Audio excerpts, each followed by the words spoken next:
Bonjour et bienvenue dans l'émission Et pourquoi pas. Je suis très heureuse de vous retrouver aujourd'hui. Et pourquoi pas parler d'épargne. À mes côtés, j'ai Wahib Damani. Comment tu vas? Très bien, Charlotte, et toi? Super. Alors Wahib, expert comptable, tu représentes l'ordre des experts comptables. Tu vas Exactement. être là pour nous éclairer. Tu vas nous en parler tout à l'heure pour des choses un peu obscures, les lois, tout ça, tout ce qui nous échappe. Et puis, je me suis bien entourée puisque nous allons ensemble pouvoir traiter de ce sujet et surtout prendre toutes leurs astuces, tous leurs tips. On a Alix de Ranty qui est avec nous. Bonjour Charlotte. Bonjour. On a également Benjamin Chemla. Bonjour Benjamin. Bonjour, Ça va? très bien. Prêt? On a David Princet qui est avec nous Bonjour. et Julien Krief. Et puis bonjour Julien. Salut Charlotte. Et nous accueillerons tout à l'heure un invité surprise. Alors je le disais, l'épargne, c'est un sujet qui peut être un peu obscur pour la plupart d'entre nous. Je dis nous parce que je m'inclus dedans. C'est vrai que c'est un sujet qui peut stresser. C'est un sujet parce qu'on ne sait pas exactement comment investir.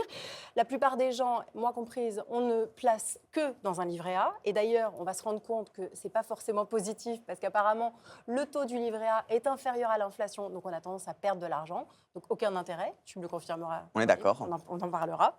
Il y a plus d'1 million de salariés qui bénéficient du plan d'épargne salariale de leur employeur. Donc il y a de nombreuses opportunités. Mais comment faire? La plupart ne savent absolument pas comment utiliser cette épargne. Et puis surtout, il y a un contexte qui a un peu changé.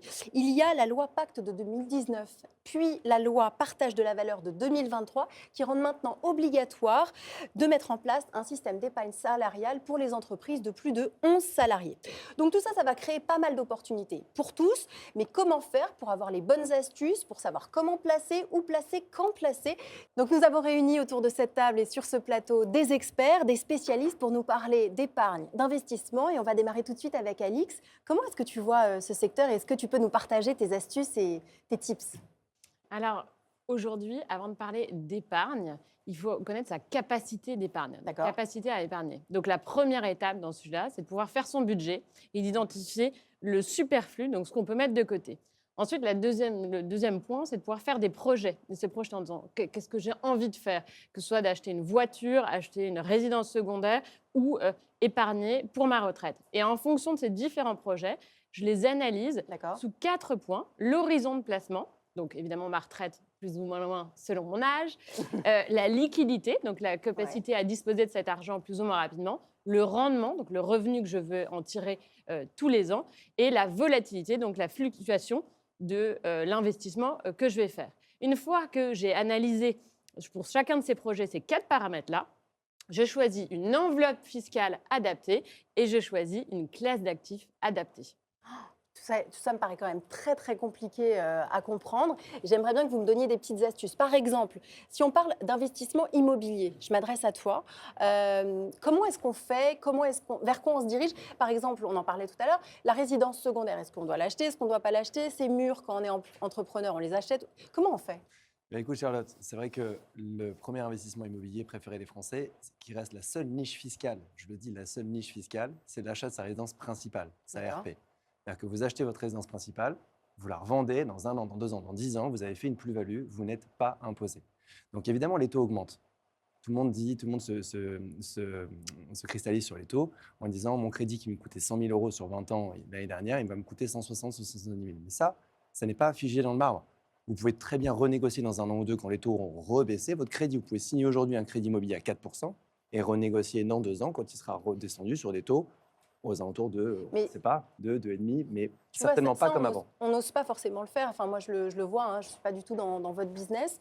Moi, je n'ose pas systématiquement aller voir ma banque et leur dire, OK, on baisse les taux et on a le droit de le faire. Il faut taper à la porte et, s'il le faut, menacer votre banquier de partir. Mais vous obtiendrez nécessairement une renégociation de votre taux. OK, OK. Bon, et alors comment ceux qui gagnent de l'argent, ils optimisent leurs investissements? Comment on fait? Bon, d'abord, la finance, l'investissement, ça doit être simple. Et trop longtemps, on a opposé les Français C'est pour ça que vous êtes là, hein. au monde de la finance. Non, mais c'est vrai. On a un président il y a quelques années qui disait l'ennemi, c'est le monde de la finance. Moi, je ne crois pas. Je crois qu'en réalité, le monde de la finance, c'est ouvert à tous et il ne tient qu'à nous de rentrer dans cet univers et d'y développer une stratégie. C'est un travail de tous les jours, mais en tout cas, c'est notre mission chez Shares. Nous, on essaye de vulgariser l'accès à la finance, de démocratiser l'accès à la finance. Comment? En offrant une plateforme simple d'utilisation. Il faut que ça soit simple, simple, simple.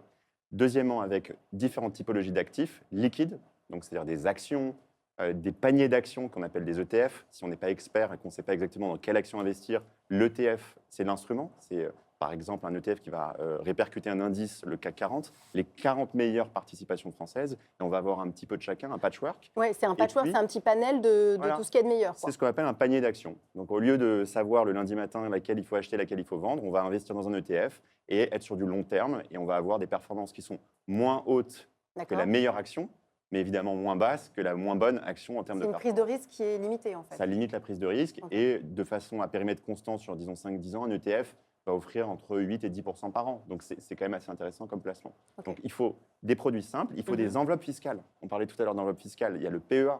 Le PEA, c'est génial. Il n'y a que 100 milliards aujourd'hui d'encours en France dans des PEA. Ce sont quand même des instruments qui permettent aux Français de mettre leur argent dans C'est des un actions. plan épargne-action. Je me Pardon. permets Merci d'expliquer. beaucoup, j'allais poser C'est un la plan question. Merci, Alix. épargne-action, le PEA. Le PEA, c'est un plan épargne-action. C'est très simple et ça permet, en fait, vous mettez jusqu'à 150 000 euros dedans, donc qui peut le plus, peut le moins, et vous pouvez investir dans des actions et vous n'êtes pas taxé sur les plus-values que vous réalisez. D'accord. Donc, c'est important de toujours penser, j'investis dans quoi Oui. et j'investis comment. Le PEA, c'est génial. On parlait du livret A, c'est 550 milliards d'encours, 45 milliards collectés depuis le début de l'année. Donc, c'est-à-dire que les Français, ils ont un réflexe livret A immédiat, mais ça offre 3% garantie. Ça a l'air génial, mais l'inflation aujourd'hui, elle est quasiment à 5. Ah oui, donc en fait, Vous perdez 2%. on perd de l'argent. Bon, tu nous parles d'ETF, de PEA, c'est un peu des mots barbares, on ne comprend pas tout. Comment le Kidam peut accéder à ce type d'outils ETF, PEA? Fort heureusement, aujourd'hui, l'économie numérique est telle que énormément d'acteurs en ligne permettent de faire beaucoup de choses. Et il y a énormément d'outils très simples aujourd'hui d'utilisation. Shares en fait partie désormais et on est au sein d'un écosystème qui est très riche et qui se développe, qui vous permet d'ouvrir un compte titre. Bientôt sur Shares, vous pourrez également ouvrir un PEA. Et on a des frais qui sont extrêmement bas et c'est là l'objectif qu'on se donne, de démocratiser cet accès à des produits financiers. Et l'avantage, c'est que quand tu ouvres un PEA sur une plateforme, tu peux le déplacer, parce que là, il faut garder en tête que donc, le plan épargne-action, ce qui compte, c'est à la fois la date à laquelle tu l'as ouvert et là où tu as mis ton premier euro dessus. Donc, D'accord. généralement, on dit tu l'ouvres, tu mets 100 euros. Et après, la fiscalité est de plus en plus attrayante au fil de l'eau. Et donc, une fois que tu as ouvert ton PEA, mais que par exemple, tu n'es plus très content de ton prestataire, Shares existe, hop, je veux transférer chez Shares, ça se transfère très facilement. Et tu le fais tout seul, par exemple, d'arriver sur une plateforme. Comment on fait? On t'appelle, on appelle Shares, on va sur le site. Comment on fait techniquement? Je suis désolée, j'ai des questions un peu basiques, mais ceux qui nous regardent, on se pose peut-être la question, je ne sais pas, est-ce qu'il faut se faire conseiller? Il faut appeler un banquier? Il faut faire quoi? Aujourd'hui, encore une fois, votre banquier classique va pouvoir vous ouvrir un PEA sur demande, j'imagine. Les plateformes en ligne dont Shares fait partie permettront bientôt, puisque le PEA est prévu pour le début de l'année prochaine, d'ouvrir un PEA en quelques clics. Il n'y a pas besoin de m'appeler. Tu peux m'appeler si tu veux. Je vous donnerai son numéro de téléphone Il n'y à a la pas de fin. problème, mais ça sera totalement fait automatiquement sur la plateforme en quelques clics. Et ce que tu me disais, c'est que en fait, il y a une communauté qui se met en place pour pouvoir se donner des conseils et pouvoir échanger sur les investissements qu'on fait et ce sur quoi il faut investir. Oui, alors la particularité chez Shares, c'est que nous, on a essayé de mélanger un réseau social avec une plateforme d'investissement. Et donc, ce moteur social, il est clé puisque nous, on a essayé de permettre de faciliter l'éducation financière, qui est un sujet hyper important. Et on s'est dit que l'angle social était le bon. Je vois ce que mes camarades et mes amis et mes contacts font. On en discute. Je le vois en temps réel. Je vois ton portefeuille, tu vois mon portefeuille. Et sur cette base-là, on va pouvoir créer ensemble des stratégies. J'aimerais rebondir parce que c'est intéressant ce que tu dis. Et on peut aussi investir dans le capital de sociétés dites PME et bénéficier d'un rendement attractif tout en limitant la pression fiscale de 25%. Donc, quand j'investis 10 000 euros en tant que contribuable, en tant qu'investisseur, je bénéficie d'une réduction de 25% sur mon IR à payer. Donc, si je devais payer 2500... Impôt sur le revenu. Impôt sur le revenu. Donc, si je devais payer, par exemple, 2 500 euros d'impôt, grâce à un investissement de 10 000, c'est zéro. Il y a des conditions à remplir, bien évidemment. Ces PME doivent avoir au moins 2 salariés au 31 décembre de l'année N, avant le 31 décembre 2023. Mais c'est peut-être l'occasion aussi de diversifier ces placements, notamment dans un PEA, dans des entreprises PME, dans de la crypto, on va en parler. Oui. Mais tout ça pour dire qu'en France, on peut améliorer son pouvoir d'achat tout en limitant sa pression fiscale, grâce notamment à l'épargne disponible. Et on verra par la suite comment trouver cette épargne. Merci Wave, merci. Et d'ailleurs, tu parlais de crypto, je voudrais qu'on en parle, David. Donc toi, parle-nous un petit peu de ces autres investissements qu'on peut faire dans la crypto qui peut paraître un petit peu abstrait. Tu nous en parles, les rendements, pourquoi Oui. la crypto plus qu'autre chose? Alors déjà, la crypto, c'est une alternative à la finance traditionnelle, c'est une innovation de la finance traditionnelle, Mhm. une monnaie pas gérée forcément par une banque centrale, et aussi des comptes en banque qui n'appartiennent pas vraiment à des banques, puisque des portefeuilles de crypto-monnaies appartiennent seulement à leurs propriétaires. C'est un peu nouveau justement dans ce domaine. Alors la crypto, ça reste quand même un outil assez complexe. Néanmoins, en mettre une partie dans sa stratégie d'épargne est intéressant. Le Bitcoin, l'année dernière, a été l'actif qui a le plus performé au monde, plus 113% face à l'année dernière. C'est quand même un bon investissement à prévoir selon les cycles. Mais qu'est-ce que vous en pensez? Est-ce que c'est pas un peu risqué? Est-ce que vous qui... Enfin, De tout, il faut diversifier. On ne met pas tous ses œufs dans le même panier. Donc, c'est là où je rebondissais en disant il y a différentes classes d'actifs. Tu as justement du capital garanti au travers de ton livret A ou des obligations d'État, etc., jusqu'à des classes d'actifs plus risquées. Il faut diversifier à la fois le risque au sein des classes d'actifs, j'imagine, dans différentes Exactement. cryptos, mais aussi aller d'une action, des obligations, de l'immobilier. Le private equity, donc la dette aussi. Donc tout ça, tu ne mets pas tous tes œufs dans le même panier. Donc quand tu choisis, même en action, tu n'investis pas que dans une action, tu investis dans plusieurs actions.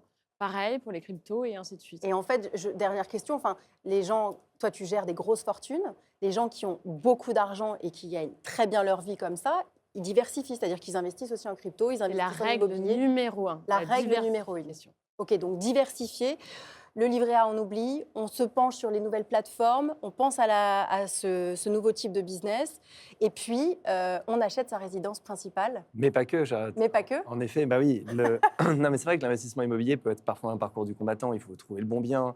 Il y a les nouvelles normes énergétiques. On parle beaucoup des fameux diagnostics qui font peur à tout le monde. Attention du D, du E, qui ralentissent également les transactions. Si le parcours paraît un peu compliqué, il faut se dire que la hausse des taux, en effet, fragilise un peu tout le monde, mais que cette hausse des taux permet d'accéder à des prix immobiliers en ce moment moins élevés. Mhm. Donc, on voit que Paris, par exemple, qui est le baromètre un peu de référence, a perdu en moyenne 10%. C'est énorme, c'est pas vu depuis 10 ans, voire plus. Donc, en réalité, enfin, à part subprime, mais donc, en réalité, vous pouvez acheter votre mètre carré moins cher, avoir un taux, c'est vrai, plus élevé, mais on l'a dit qu'on allait le renégocier. Si vous n'arrivez pas à le faire vous-même ou que ça paraît un peu compliqué comme parcours, il y a des plateformes qui vous aident à le faire. On parlait de plateformes comme Shares à l'instant pour la finance Ouais. ou Binance pour la crypto. En immobilier, on fait appel nous-mêmes en tant qu'opérateur immobilier chez Neos à des opérateurs de crowdfunding. Qu'est-ce que c'est le crowdfunding? C'est l'immobilier participatif, la finance participative. Donc, chaque investisseur pourra, à partir de, c'est des petits tickets, c'est ça l'avantage, à partir de 1 000 € contribuer à financer un projet immobilier réel, porté par des opérateurs immobiliers professionnels que nous sommes, mais pas que, évidemment. Il y a plein d'opérateurs immobiliers dont c'est le métier d'acheter de l'immobilier, de le valoriser, de le revendre et de gagner une marge avec ça, c'est notre métier. Et donc, vous pouvez passer par des plateformes comme Fimple, comme D'accord. Club Funding, comme Anaxago, comme Omunity, qui vont vous proposer un projet et vous dites voilà, je vais investir 500 €, 1 000 €, 10 000 €, 20 000 €, 50 000 € si j'y crois Et vraiment. c'est eux qui se chargent Et eux se d'orienter. chargent de sélectionner. Ouais. Vous choisissez le projet. Et derrière, l'avantage, c'est quoi? C'est que vous avez des rendements à court terme, c'est-à-dire que c'est 12 à 24 mois. Dans 12 à 24 mois, vous récupérez votre capital plus un intérêt. Ok. Et l'intérêt, il est élevé, parce qu'on parlait à l'instant d'intérêt élevé sur les ETF, mais votre argent va être rémunéré entre 9 et 11% en ce moment. C'est-à-dire que vous mettez 20 000 € pour Oui. un projet de crowdfunding immobilier, vous pouvez récupérer 22 000 dans un an. Donc, Et justement, je te coupe parce que 9-11% à peu près. Mhm. En crypto, c'est quoi à peu près les rendements? On peut se baser sur quoi? Parce que moi, j'ai aucune idée. C'est très fluctuant et ça dépend des cryptos et ça dépend aussi des cycles. Non, mais Là, un sur, chiffre, on a besoin de savoir. Bah, l'année dernière, l'exemple, c'est Bitcoin. L'année dernière, le Bitcoin est descendu autour de 15-17 000 $ et maintenant, il est à 42 000 $ cette semaine. Ah oui. Donc, en un an, on a fait à peu près plus de 100%. Mais est-ce que ça va être durable dans le temps? Alors, ça n'est pas durable et c'est cyclique. C'est-à-dire qu'il faut arriver, comme tout investissement, il faut arriver au bon moment et il faut identifier le bon moment. Néanmoins, et c'est une métrique qui est assez drôle, toute personne qui a investi dans le Bitcoin, en 4 ans, est rentable. Ça a été mathématiquement prouvé, c'est assez drôle. C'est l'un des seuls actifs qui a cette performance-là. D'accord.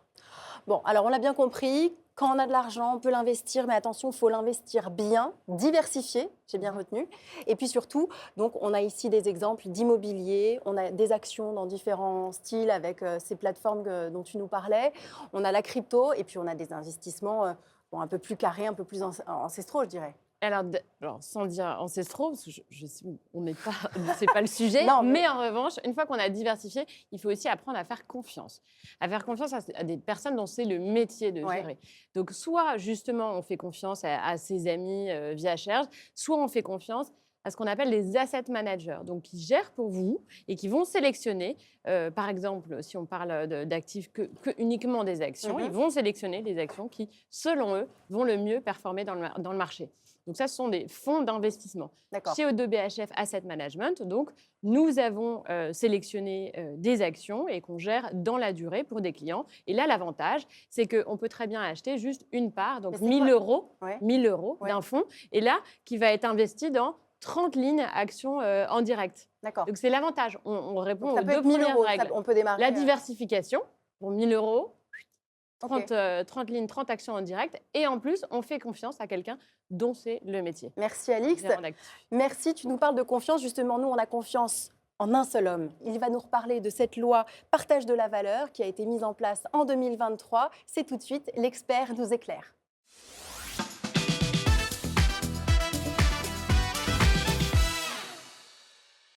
Alors oui, la loi partage de la valeur, une véritable aubaine pour les entreprises, mais si je dois en 2 petits mots rappeler la genèse de cette loi, c'est grâce notamment aux syndicats qui ont signé un accord historique le 10 février 2023 qui a permis effectivement la promulgation de cette loi, le 1er décembre d'ailleurs, qui permet aux entreprises de pouvoir mieux répartir la richesse produite par les entreprises. Et sans vouloir opposer les grandes entreprises des autres entreprises, le constat, il est simple, c'est que 80% des employés qui travaillent dans les grandes entreprises bénéficient déjà des dispositifs dont on va parler, alors que seulement 20% des employés des autres sociétés bénéficient uniquement de ces dispositifs. Les dispositifs, c'est lesquels? Il y en a 4. Il y a la prime Macron, prime partage de la valeur, l'intéressement, la participation et le plan d'épargne entreprise. Donc aujourd'hui, les entreprises de 11 à 49 salariés devront, si le bénéfice représente à minima 1% du chiffre d'affaires pendant 3 exercices consécutifs, de proposer l'un de ces 4 dispositifs dans la limite de 2 dispositifs. Donc un salarié pourra cumuler la prime Macron, enfin anciennement appelée prime Macron, et l'intéressement. Tout ça va permettre aux employés de pouvoir investir, parce qu'être conseiller, c'est bien, mais avoir de l'épargne, c'est mieux.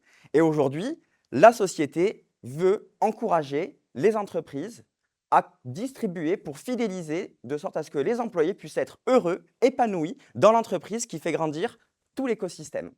Merci beaucoup, Waïb. Qu'est-ce que vous en pensez? Est-ce que pour vous, c'est une grande nouveauté? C'est indispensable? C'est quoi? C'est formidable. En 2019, il y a eu une loi qui s'appelle la loi Pacte. Ouais. Elle a donné des invitations fiscales aux entreprises pour justement créer des plans d'épargne pour leurs salariés. La loi partage de la valeur, elle a été plus loin puisqu'elle a rendu obligatoire dès 11 salariés pour une entreprise qui est profitable depuis 3 ans de mettre en place un plan. C'est génial. Il y a 80% des entreprises maintenant qui doivent le faire sur les TPE-PME. Et pour les grands groupes, il va falloir consolider, aller plus loin. Et nous, c'est un objectif qu'on s'est donné avec Shares, aussi d'aller vulgariser l'épargne salariale. Donc on a une offre entreprise en ce sens-là. Et on voit des réponses extrêmement positives. Exactement, et c'est assez significatif, c'est-à-dire que l'entreprise pourra verser jusqu'à 3 000 euros.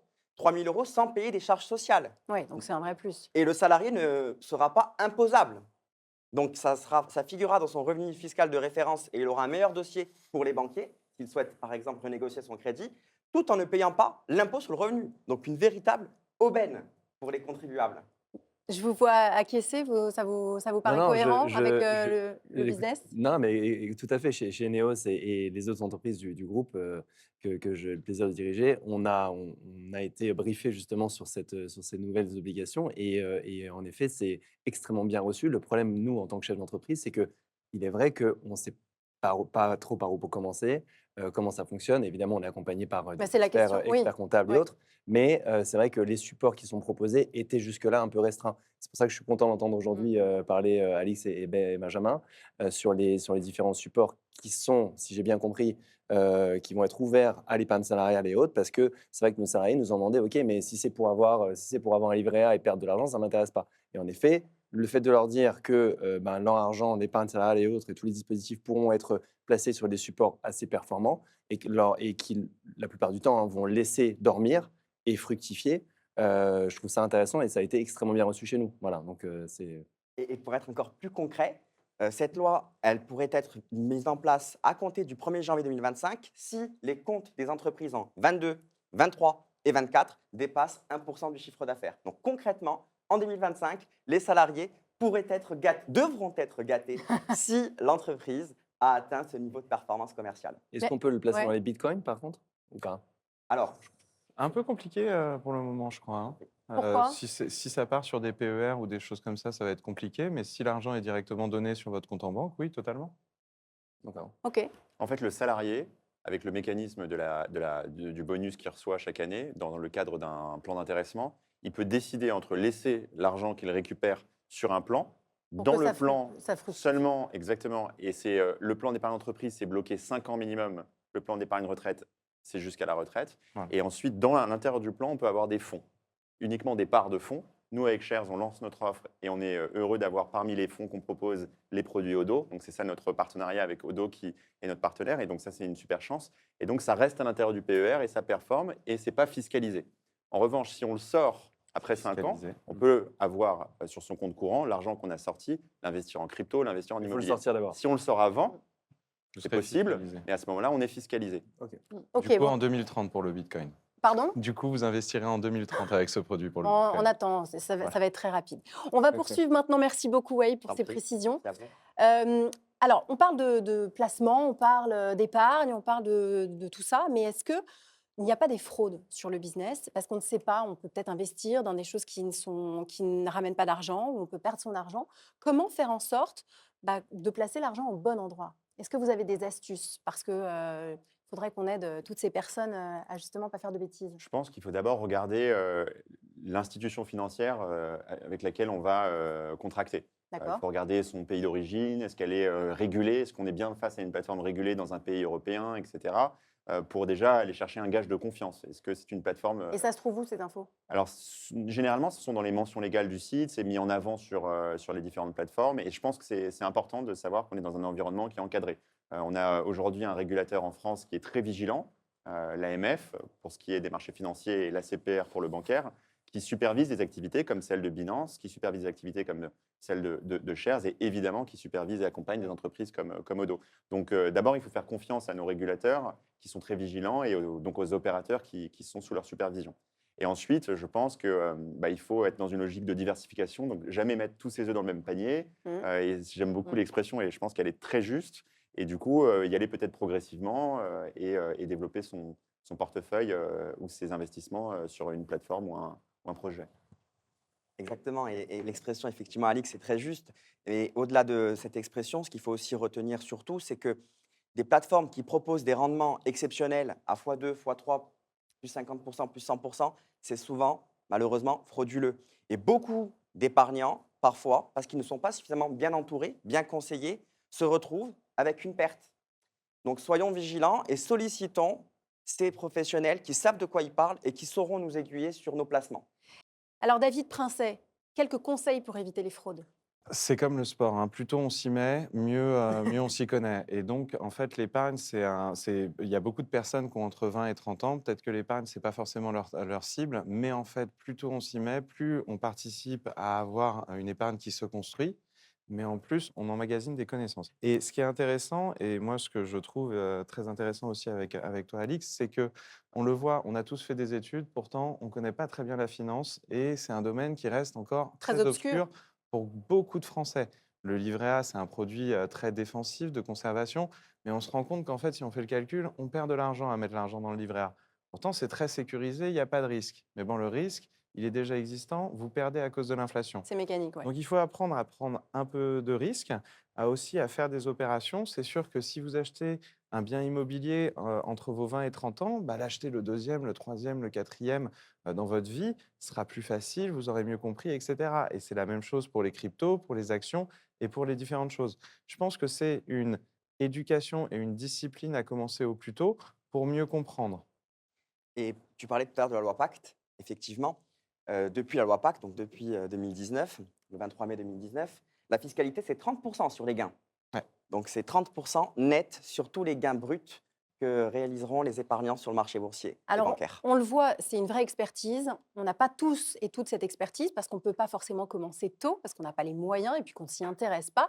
Mais on a la chance de pouvoir être accompagné par des experts qui viennent nous accompagner au quotidien. Et c'est le cas aujourd'hui de Stéphane Frag qui nous rejoint sur ce plateau.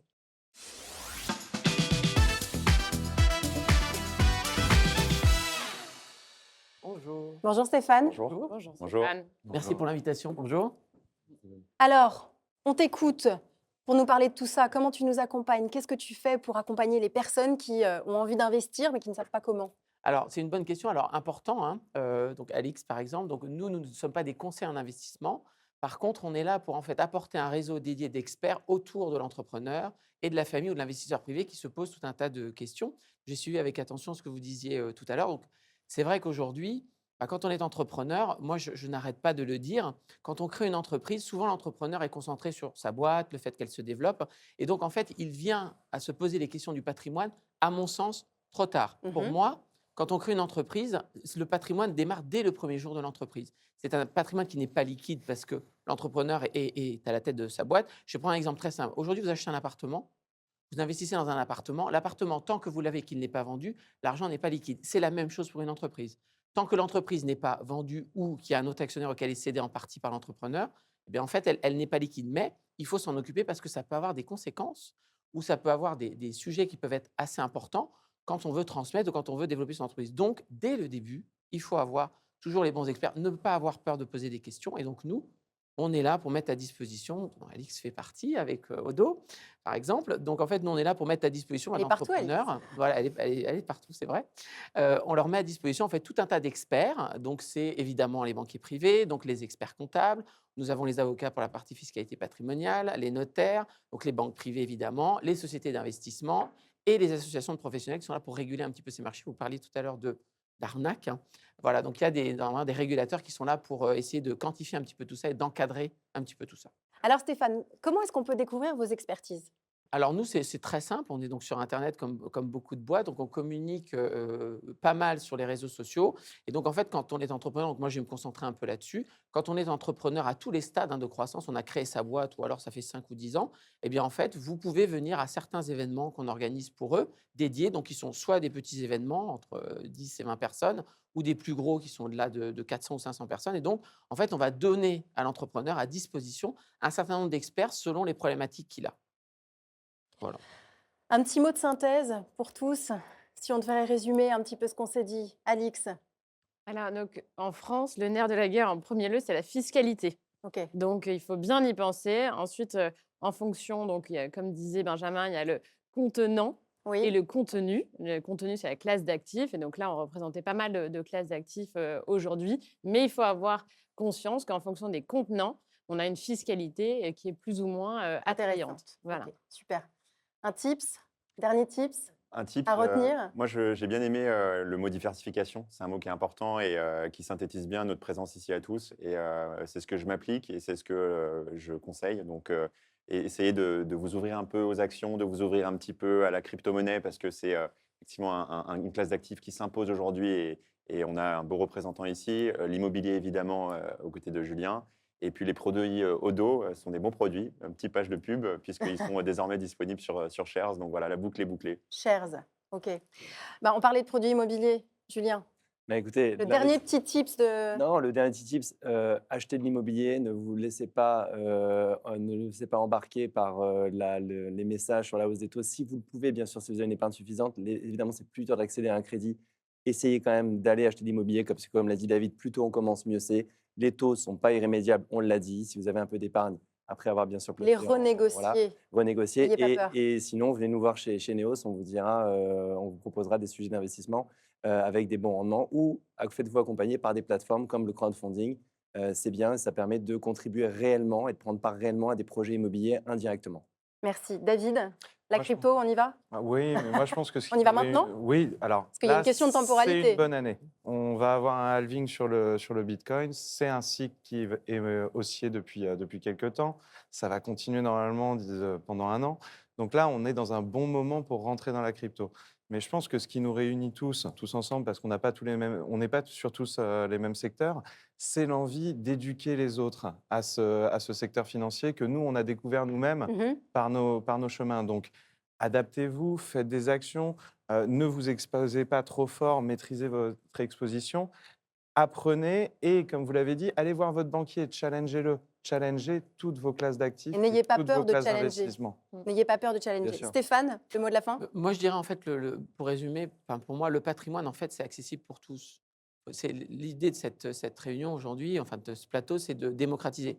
En fait, trop de gens pensent que le patrimoine, non, je ne suis pas sérieux. Non, le patrimoine, dès le premier euro, pour l'entrepreneur, Oui. pour la famille et pour les enfants, parce que c'est après tout pour ça, hein, Bien souvent, sûr. en fait, c'est dès le premier euro, occupez-vous de votre patrimoine. C'est extrêmement important. Et c'est assez facile, il faut juste s'y intéresser un petit peu. Il y a des experts qui sont là. Et n'ayez pas honte de vous y intéresser et de Bien poser des questions. Bon, bah, merci beaucoup à tous. Merci. C'était Merci passionnant. beaucoup. J'ai appris plein de trucs. Merci à vous. On vous a d'ailleurs préparé du contenu additionnel que vous allez pouvoir retrouver pour continuer à creuser le sujet qui est vraiment très intéressant.